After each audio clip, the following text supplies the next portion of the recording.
do what you do best. I think the biggest learning for us was when you're going to hire someone who stands out as a super influencer, he's basically a pro, the best there is in his field. He's great doctor and he's great at communicating to his community about whatever he wants to communicate on. Why would you change that? Why would you brief them to fit into a box or to fit into a style in terms of communication when he's already the best there is doing that? When you hire a pro on communication, when you hire a digital director or a marketing director, I'm not going to be the guy saying, hey, this is how you need to do your job, right? Obviously, if I hired them, is I want them to tell me how they would like to approach whatever challenges they're facing. The same philosophy has been applied to every content creator we approach is just do your thing. We're going to feed you with the science. We're going to feed you with all the information we have on those products. But when it comes to whatever ways you want to communicate about the products, this is up to you. Welcome back to Med Creator 101, the go-to podcast for HCPs on all things social. I'm Mimi Banks, founder of MB Social, and I'm here as always with my co-host, Dr. Dustin Portella. Good to be back with you. Good to see you. And today we're joined by someone who's shaping the future of dermatological skincare on a global scale. Jeremy Bayen is the CEO of NAOS North America, the company behind Bioderma, Institut Esthederm, and État Pur, brands we know and love. Fun fact, Bioderma invented micellar water in 1995, an innovation that created a whole new category in skincare. With experience leading teams across Europe, Asia, the Middle East, and North America, Jeremy brings not only a global perspective, but also a deep commitment to science-backed skincare that's both effective and sustainable. We're so excited to talk with him today about how medical creators fit into NAOS' strategy and how social media is transforming the skincare industry. Hello, everyone. Before we start, we always like to get to know our guests personally. Are you open to answering a few questions? 100%. Shoot. Okay, great. First skincare product you ever used? Wow. The first skincare products I've ever used was probably a soap. Back in the day, I was living in the south of France, and Savon de Marseille was at the time something that was very much living in our homes and our bathrooms. So I would say that's probably one of those products. Or it could be a shampoo, Bébé Cadom, I think, if I remember correctly the name. But I was really, really, really young. And your skincare routine, short and simple or multi-step?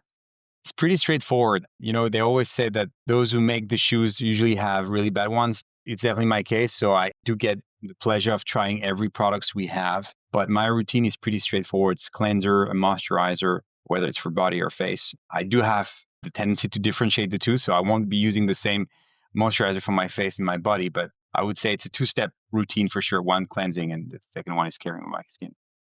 And if you could only pack one NAOS product on a trip, which one are you taking? Well, that's a good one. One product would probably be our Bioderma Intensive Balm. It's a moisturizer for the body, but also works for the face. I have dry skin, and not knowing where I'm going to end up, that's probably the product I would pack in my luggage. That's a good pick. The last question is, we'd like to learn more about the quote on your LinkedIn profile. I never lose, either I win or I learn. What made you choose that? First of all, Nelson Mandela is a man that I admire. He challenged the status quo on a lot of things, and he's a very inspiring figure. But when it comes to me, I use that sentence as a philosophy. I think that challenges, failures are inherent of any career or any successes you're going to have at the end of the line. So it's very important to embrace those challenges and those mistakes that you may do. They're a fantastic opportunity to learn. I think that every great innovation that we've produced came from mistakes, from failures, from trials and learnings that we've done. So don't fear them, embrace them. I mean, lean into them as much as you can, because I think that breakthrough is somewhere down the line of those mistakes and failures. Great. So let's talk about NAOS. I want to talk about your leadership position in North America. And when you started, what role actually did social media play in your strategy? It's a very interesting question, because I think that the US particularly stands a little bit apart when it comes to influence marketing, social media. When I arrived here 4 years ago, influence marketing was just beginning to have an impact, especially in our industry. It was already much present in other industry, but when it comes to derm skincare, we weren't really into it at the time. But very quickly, we came to realize that the medicalization of our brand, which is really anchoring the medical DNA of our group within our image, was not just going to happen through medical support and prescriptions or us visiting doctors, but it could also be leveraged through social media. I think that some doctors in the US initiated a little bit that movement. They've started to become powerful on social media. They've started using their influence to educate consumers, to educate patients. And I think that was the turning point for our industry to jump into influence marketing. So very much thankful for that trend, because I don't think that we would have jumped the gun if not for those brave doctors who decided to use, again, their influence for educating patients. Influence for the sake of influence for us was not the way forward. So I think we owe it to them to be where we are today. And so when you saw the influx of doctors posting on social media, how did that change your relationship with them, or how did that evolve how you were already working with them? To be fair, we were already working with doctors in the sense that our teams were visiting doctors. They were trying to encourage them to try our products with their patients. We involved them also on some medical studies, because usually clinical studies phase 4. So we were already in that process of collaborating with them. And this is something that we've done not just in the US, but across the world. We've always started developing our business, starting with getting the support of the doctors. So they knew our products, they were using them.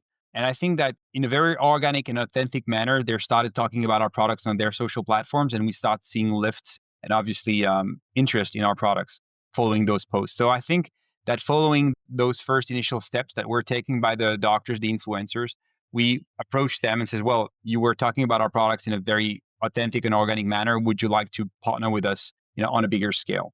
And that's how everything started in a way. So it was very, very natural, very organic, very spontaneous. And that I think that's also one of the ways we like to do things. I think NAOS stands for authenticity. That's among our values. Speaking the truth, trying to not force anything, but really make things happen in a very natural fashion. And that felt natural for us at that very moment to embrace that trend and build on it. I think that's an important perspective as a brand, as you saw those creators that were already talking about your brand, already liked it. What are some of the ways that you've then taken those partnerships to amplify the brand and the creator together to kind of do some digital storytelling to get the brand's message out, not just necessarily what the dermatologist said previously on an organic video, but how did you formulate that strategy to craft messaging in partnership with dermatologists through social media? There is one key aspect to whatever successes we had working with creators. We have great products. So that's a very important foundation. You can create as much content as you want. You can have the best storytelling ever. But if your products at the end of the day don't deliver on that storytelling, you'll be fading very quickly and your successes will be brief. We had great products. So the fact that doctors were organically talking about our products was the starting point. And then from there on, we started to approach those content creators and tell them very spontaneously, well, we like your style, we like what you're doing, we like your approach. So these are our products that you've already discussed in some of your Instagram posts or TikTok or YouTube videos. We'd like to give you more information on it. We'd like to train you on those products, get you the knowledge behind and the science behind those products. And for the rest, we don't want you to change a thing. Do what you do best. I think the biggest learning for us was when you're going to hire someone who stands out as a super influencer, he's basically a pro, the best there is in his field. He's great doctor and he's great at communicating to his community about whatever he wants to communicate on. Why would you change that? Why would you brief them to fit into a box or to fit into a style in terms of communication when he's already the best there is doing that? When you hire a pro on communication, when you hire a digital director or a marketing director, I'm not going to be the guy saying, hey, this is how you need to do your job, right? Obviously, if I hired them, I want them to tell me how they would like to approach whatever challenges they're facing. The same philosophy has been applied to every content creator we approach is just do your thing. We're going to feed you with the science. We're going to feed you with all the information we have on those products. But when it comes to whatever ways you want to communicate about the products, this is up to you. Yeah, I think that's a recipe for success. And I've noticed that in my own content when I've been able to have that creative flexibility to communicate in the way that my audience is used to me communicating, those videos tend to do better. The message gets out. And I've worked with other brands who wanted to be very restrictive and craft the message themselves and then have me deliver it. And they just don't land in the same way. So I think that that's an innovative approach as a brand that you recognize that and allowed, kind of, here's the science, let me get out of your way at this point. Exactly. I think it's very tempting for any brands to put some constraints and guidelines. Obviously, we want to be very careful on how our brand is being seen out there. We feel it's our duty also to safeguard the brand image and the equity we've built. But when it comes to that particular part, the advice I would give to any brands out there is just pick the influencers or the creator that fits your brand. Pick the one that will talk naturally, organically in a way that meets your requirements. And then once you've done that, let them do their job, let them go to work and do what they do best, which is communicating about a product or a technology. That's the recipe for our success. And again, it's been very recent, so I wouldn't say that it's the recipe for the success, but it's been working for us so far for sure. I think that's the dream. As Dustin was saying, I think that a brand to work with the people that love them the most, that are genuinely already brand fans. That's incredible. Is there one product that stands out where you really saw the turning point that everybody was talking about it, that you're like, we have to do something with this? Well, obviously the Sunsi Bio H2O, which is the micellar water we've invented 30 years ago, has been a phenomenal tool for success and to build on moving forward. Everybody knows that bottle with the pink cap. Some of our competitors even replicate that pink cap on their bottles. And I think, again, it's a testament of our success. And I think this is something that we've worked well with, started with the products within some very influential spheres, music artists, movie stars, and so on and so forth. And then from there on, some doctors have picked up on that product and trying to understand why it was such a big success. And other products have since then tagged along. I mean, the intensive balm is one of those products. The shower oil, the Atoderm shower oil is another product that has been very successful. But again, that cornerstone of any success is the quality of our products. It's very important to understand which products have something different to offer to the consumers or the patients, which products are really unique in that sense, and put your efforts behind it. We're in a very healthy industry. I think every one of my competitors brings something to the table. They bring some innovations that are incredible for the patients and for dermatology in general. And it's important that every GMs, every brand recognize what the others are bringing to the table. And it's also important to know on which product you want to make a push and a hard one versus trying to sell the entire assortment of your portfolio. Same goes with the doctors. I mean, if you're going to go and visit a doctor for him to support your products and you arrive with 30 products and trying to say you're the best on all 30 products, first of all, it's going to sound very arrogant. I know we're French and we tend to be arrogant, but come on, at some point we have to be grounded and be realistic about the fact that this is very impractical. The doctor doesn't have the bandwidth, headspace to remember 30 products at once. And he wants to understand, what difference can a product make for his patients? What are the few products that can really improve his practices, the care he's going to provide his patients? And I think that's where also we were very unique in our approach is we didn't focus on 50 products. I told my team right off the bat, we need to focus on a handful of products and that's it.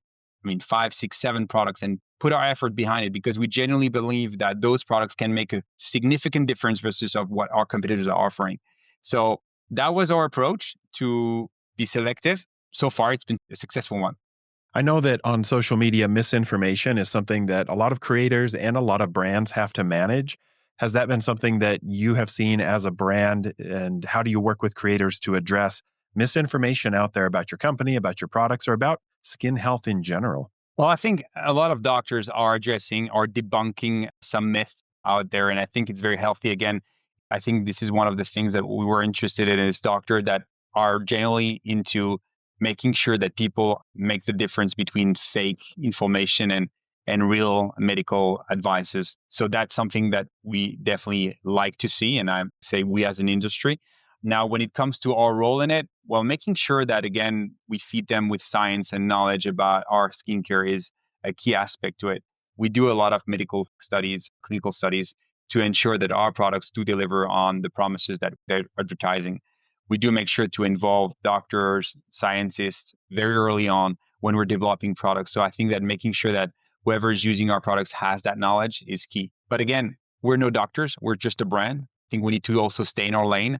We're not here to tell patients what is medically advised or what is something that we wouldn't recommend to do. I think this is the job of the doctors, and we need to make sure we respect our role. We're not the prescribers. We're not the doctors. We don't have the science. We have the science to develop, but the medical science is definitely something that is owned by whoever's prescribing or supporting our products. And so when you're briefing or when you're talking to creators or medical professionals, How do you ensure that the communication, or I guess the content, is coming off in a way that you're able to pass that scientific knowledge through, but in a way that the content resonates, engages, and entertains at the same time? Well, again, that's where it becomes key to choose your partner or your creator well. When we are partnering with a doctor, we already know that whatever information has been provided by that doctor has genuine, in line with our values, in line with our approach to healthcare and skincare, and more precisely. So that part of the job is already sort of guaranteed.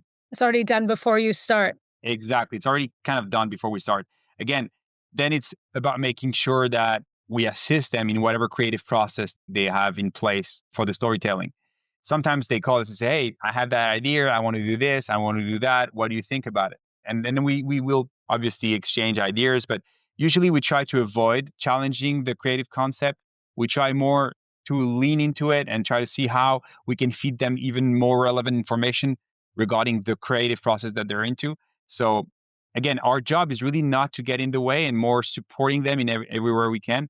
If it is, for example, let's say we have a doctor that want to do something super creative, that has a great storytelling, but we feel that he's missing an insight on what we really stand for in terms of a brand, and more particularly the industrial process that is behind our products. Because a lot of the time we talk about the formulation, we talk about the amazing ingredients that is inside the product, but we don't talk about the manufacturing process that is behind it. And at NAOS, I'm very fortunate to say we have an amazing industrial system in place. Our manufacturing process is one of the best. I'm biased, obviously, but I feel it's one of the best we have on this planet. We are super, super careful on water quality. But how do you explain that to a doctor? How do you make sure that he understands how much goes into it? What we would do is we take the doctor and we fly into Aix-en-Provence and we allow that doctor to actually see our site by himself, to visit the factory, to be able to talk to the engineers or the scientists that are working behind the curtains. And this is one way for us to support, again, the creative process or the narrative that the doctor is going to use or the creator is going to use in the communication that will be produced on our products. That's incredible. So I'm going to have two follow-up questions to that. Is that when you're looking to partner with doctors, what is the criteria that you're looking for? So we talked about that pre-selection, is that we know that already the content is going to be good, that it's going to resonate, it's going to entertain. How do you choose the people that you want to partner with? Well, authenticity is, for one, super important for us. We want to have people who are genuine in their approach and their advice they're giving. If we feel that they're biased or that they tend to shift a lot between the different content they're producing, that is something that we would be eventually paying attention to and be careful with. We want people who are very stable and very continuous or follow the same trend in what they're saying. That's one. The other is obviously scientific support. If a doctor makes claims that are challenging to support from a scientific standpoint or could be in some ways a little bit debatable, we would then stay a little bit away from that. Some doctors, they like to make sensational claims or have very extreme positions on particular medical aspect. Well, that's great. It helps obviously to raise the numbers of followers, but at some point we don't want to be sensational. We want to be staying as close as possible from science and from scientific proofs as we can. I think that is something that can happen on social media is you get started with those intentions to teach and to educate.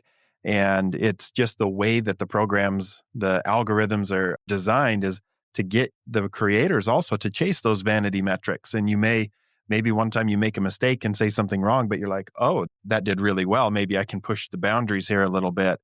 I think it's good for creators to know that if that's your goal is just to get more vanity metrics, likes, followers, subscribers, but to get on the radar for a brand like NAOS and your sub brands, it really is maintaining that scientific authenticity, that genuine connection with your audience. And you can present things in an entertaining and educational way, but being overly sensational can actually be a turnoff to the brand.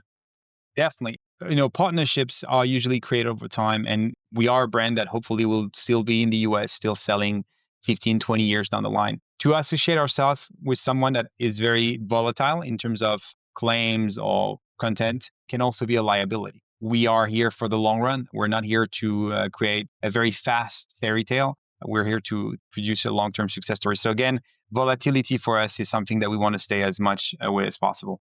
One thing that I have gotten pressure as a creator, and I know that many other creators have, is to be offering commentary on issues outside of your scope of practice, outside of dermatology, health, skincare, and to comment on social issues and things that are going on in the world events. And this is something that Mimi and I have talked about extensively, is kind of staying in the lane. And really, I want to treat my followers as I would treat my patients, that everybody, I want them to feel comfortable receiving information from me. So when you talk about volatility and the content that somebody makes, do you as a brand look at things that they're commenting on outside of their field related to skincare? Are you looking at social commentary or maybe what they're posting on Twitter or other things like that? Does that factor into, your research on a creator before you choose to partner with them? Well, obviously, freedom of speech is something that I dearly value personally. And I think as an organization, we also do value that. Now, obviously, and I will be lying if we were saying that we do not care about what people post on other topics beyond our industry or beyond our field. That would be a lie. We do check that out. We want to have people who are careful about not getting involved on other issues, but at least are measured in the way they're doing it. Extremes are never good when it comes to do business. We want to be as careful as possible when it comes to partnering with people who will have extreme views on things, whether they're political, social, whether it's regarding, walls or any other topics. We will be very careful of that because again, we don't serve a very particular types of people. We serve everybody. We want to make sure that our skincare, our services are being provided to the broader population. We're everybody's brand. We don't stand for one particular political side. We don't stand for any sides. We're here to provide human beings with the best possible care. The color of your skin, your religion doesn't really matter for us. We are here for you. We're here for your skin. Your skin is in need for our products. That's all that matters. And again, in a way we will approach creators, that's something we will try to oblige with. Yeah, I think that's important. So passion is great, but measure along with that passion, and an approach that approaches all people is important. Definitely. I would add, as from the social media perspective, is that when you have brand values, you want to make sure that the person that's representing you also represents your brand from a values perspective. And so when they're out there as a microphone amplifying something, often Dustin and I talk about that. That's why we say stay in your lane. And, a funny story is the reason we started with the personal questions on the podcast is because Dustin does such a good job of only focusing on dermatology that I didn't know a lot of things about him. So it was to start to get to know him a little bit and to ask him questions because he's so good. I used to say I didn't know if he liked chocolate or vanilla ice cream because he's so focused on skincare, science-backed information, in the best possible way. That was the fun way that we decided to start the podcast, was to get to know people a little bit outside of their line of work. And again, I think it's not about removing the passions or the interest of creators. Obviously, we're working with human beings. We want them to be authentic. I mean, if you're a doctor, but you're passionate about race cars or Formula One, we just finished an event in Vegas. Well, great, talk about it. I don't have a problem with it. You are entitled to have passions and talk about it. I think this is great. It brings the human side to it. It brings also a very interesting creative element to it. So we don't want to deem that down at all. But when it comes to judging people or judging opinions, that's where it becomes tricky. There's a line, there's a fine one. It's sometimes hard to see, but it is important for creators to understand that for companies that are apolitical, that doesn't usually take sides, we want to try to avoid having extremes or judging people who judge opinions who are or have extremes opinions being displayed publicly. Very good.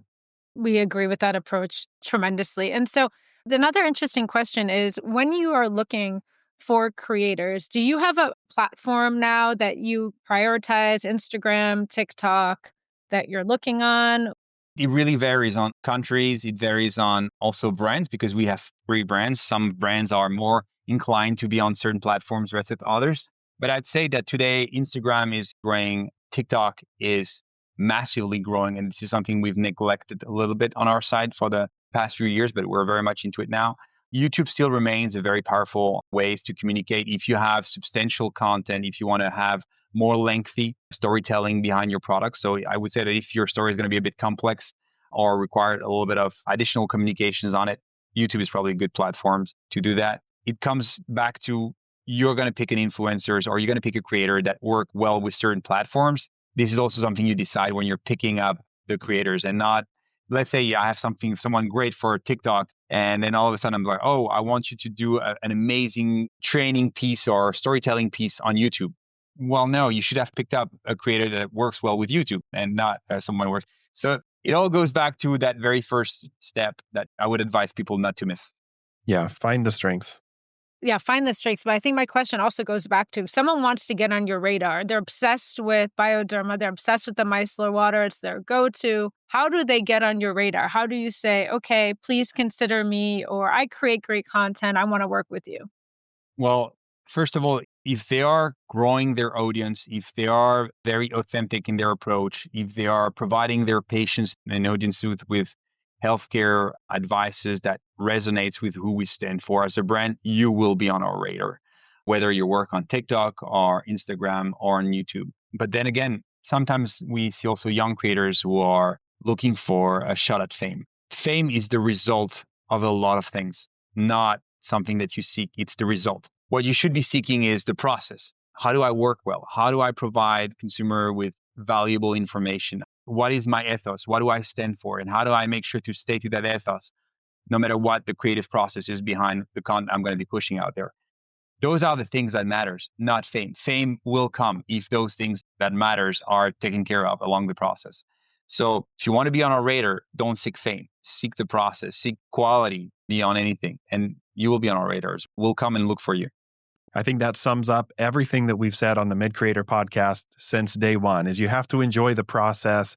If you go into it seeking that end result is the only thing that you'll be satisfied with, you're never going to make it. You're going to get burned out and you're not going to deliver anything of value to your audience along the way. I think that that's a great note to kind of wrap things up on. Jeremy, we're so grateful for your time today in sharing the brand story. And if patients are interested in checking out the brands that you oversee, we'll have links to them down in the podcast show notes and on the YouTube video.